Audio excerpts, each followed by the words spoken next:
الله من الشيطان الرجيم. بسم الله الرحمن الرحيم. يا أيها المزمل قم الليل إلا قليلا. صدق الله العظيم.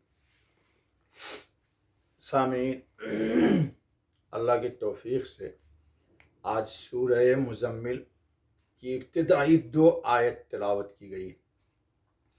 یہ سورت مکہ میں نازل ہوئی اور اس کی 20 آیتیں اور 2 رکوع۔ اس کا پہلا لفظ ہے یا ایھا المزمل، اے کپڑے میں لپٹنے والے۔ یہ عجیب اللہ پاک کی طرف سے پیار کا ایک خطاب ہے اور اس میں بڑی جامعیت ہے۔ مفسرین نے اپنے اپنے ذوق سے اس کی تفسیر کی ہے۔ وجہ اس عنوان سے خطاب کرنے کی یہ ہے کہ ابتدائے نبوت میں قریش نے دار الندوہ میں یعنی اپنے مشورے کی میٹنگ میں جمع ہو کر حضرت خاتم النبیین صلی اللہ علیہ وسلم کے بارے میں مشورہ کیا کہ آپ کی حالت کے مناسب کوئی لقب تجویز کرنا چاہیے کہ جس سے حضور کو ہم مخاطب کریں، پکاریں۔ مشرکین نے ایسا کیا، قریش نے۔ اس پر سب متفق رہیں۔ کسی نے کہا کہ کاہن کہو، دوسرے نے رد کر دیا کہ نہیں، کاہن والی بات غلط ہے، تو کسی نے کہا کہ مجنون کہو، اس نام سے پکاریں گے۔ پھر اس کو بھی سب نے کہا، غلط کہہ دیا کہ یہ بھی نہیں ہو سکتا، لوگ نہیں مانیں گے۔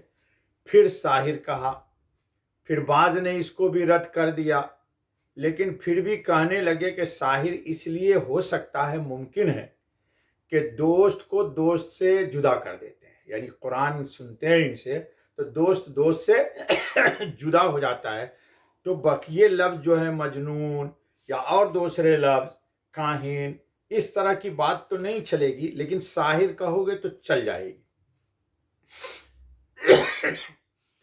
نبی اکرم خاتم النبیین صلی اللہ علیہ وسلم کو یہ خبر پہنچ کر بہت رنج ہوا، اور رنج کی حالت میں نبی اکرم صلی اللہ علیہ وسلم لیٹ گئے اور چادر ڈال لی جسم پر۔ اکثر سوچ اور رنج میں آدمی اس طرح کر لیتا ہے، انسان کو جب غم پہنچتا ہے تو چادر لپیٹ کے بستر پہ لیٹنے کی کوشش کرتا ہے تاکہ کسی سے کوئی بات چیت نہ کرے اور اس کا رنج ہلکا ہو۔ اس لیے نبی اکرم خاتم النبیین صلی اللہ علیہ وسلم کو خوش کرنے اور لطف کا اظہار کرنے کے لیے رب ذوالجلال نے اس عنوان سے خطاب کیا، یا ایھا المزمل، یعنی غم میں لپٹ جانے والے اے میرے نبی، قم اللیل الا قلیلا، جس کی تفسیر آگے آئے گی، کہ ان باتوں کا رنج نہ کرو بلکہ اللہ تعالیٰ کی طرف مداومت کے ساتھ اور زیادہ توجہ رکھو۔ ان باتوں کی طرف جس کی کوئی حقیقت نہیں ہے توجہ نہ کیجیے، اور اللہ رب العالمین کی طرف متوجہ رہیے۔ جی، بعض لوگوں نے کہا کہ مزمل کے لفظی معنی اوپر کپڑے لپیٹنے والا، یعنی اپنے اوپر کپڑا لپیٹنے والا۔ تقریباً اسی کا معنی ہم معنی لفظ ہے مدثر، جو آگے آ رہا ہے یعنی اگلی صورت میں۔ ان دونوں صورتوں میں رسول کریم خاتم النبیین صلی اللہ علیہ وسلم کو ایک وقتی حالت اور مخصوص صفت کے ساتھ خطاب کیا گیا ہے، کیونکہ اس وقت رسول اللہ خاتم النبیین صلی اللہ علیہ وسلم شدت خوف اور فزع کے سبب سخت سردی محسوس کر رہے تھے۔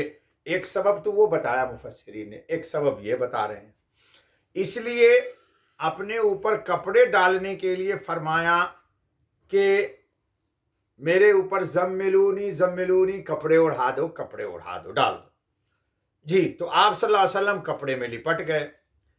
اس واقعہ کا تذکرہ امام بخاری و مسلم نے حضرت جابر رضی اللہ تعالیٰ عنہ کی روایت میں کیا ہے کہ رسول اللہ صلی اللہ علیہ وسلم خاتم النبیین فترت وحی کے زمانے میں، جس زمانے میں وحی رک گئی تھی، یعنی ابتدائی دور تھا، کا ذکر فرما رہے تھے۔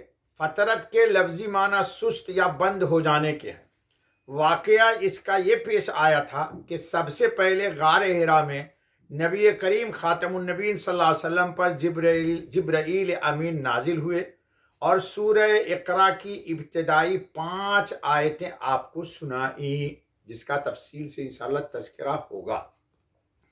یہ فرشتے کا نزول اور وحی کی شدت پہلے پہل نبی اکرم صلی اللہ علیہ وسلم پہ ظاہر ہوئی تھی، جس کا اثر طبعی طور پر یہ ہوا کہ رسول اللہ صلی اللہ علیہ وسلم ام المومنین حضرت خدیجہ کے پاس تشریف لے گئے۔ سخت سردی محسوس کر رہے تھے، اس لیے حضرت خدیجہ سے خاتم النبیین صلی اللہ علیہ وسلم نے فرمایا زملونی زملونی، یعنی مجھے ڈھانپو مجھے ڈھانپو۔ چونکہ کبھی جبرائیل کو دیکھا نہیں تھا، وہی کبھی نازل نہیں ہوئی تھی، تو یہ کیفیت سے آپ صلی اللہ علیہ وسلم کا جسم پسین پسین ہو گیا۔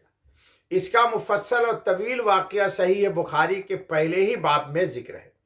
اس کے بعد کچھ دنوں تک یہ سلسلہ وحی کا بند رہا۔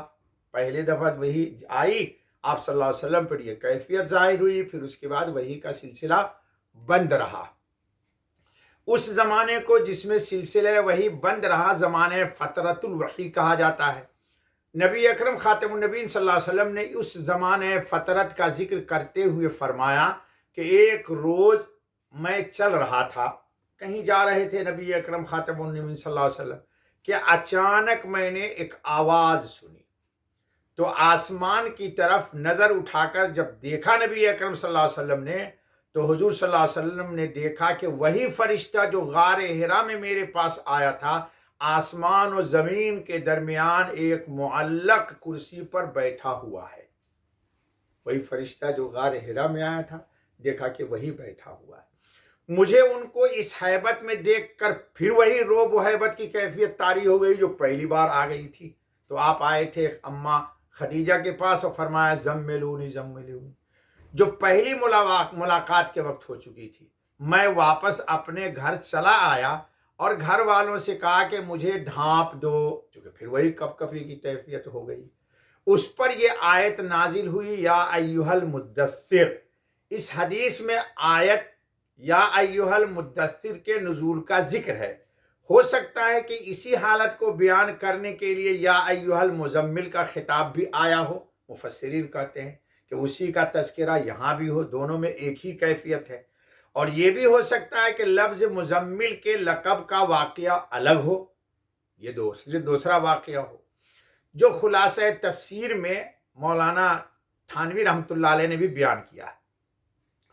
اس عنوان سے خطاب کرنے میں خاص لطف و عنایت کی طرف اشارہ ہے، جیسے محبت اور شفقت میں کسی کو اس کی وقتی حالت کے عنوان سے محض تلطف کے لیے خطاب کیا جاتا ہے۔ اس عنوان خاص سے خطاب فرما کر آپ کو نماز تہجد کا حکم اور اس کی تفصیل بتلائی ہے۔ اس زمانے میں ابھی نماز فرض نہیں ہوئی تھی۔ کئی منٹ ہو گیا بھائی؟ 8:30۔ تو بس رہنے دو، باقی انشاءاللہ کل ٹھیک ہے۔ سبحان اللہ بحمدہ، سبحان اللہ العظیم، سبحانک اللہم و بحمدک، اشہد ان لا الہ الا انت، استغفرک۔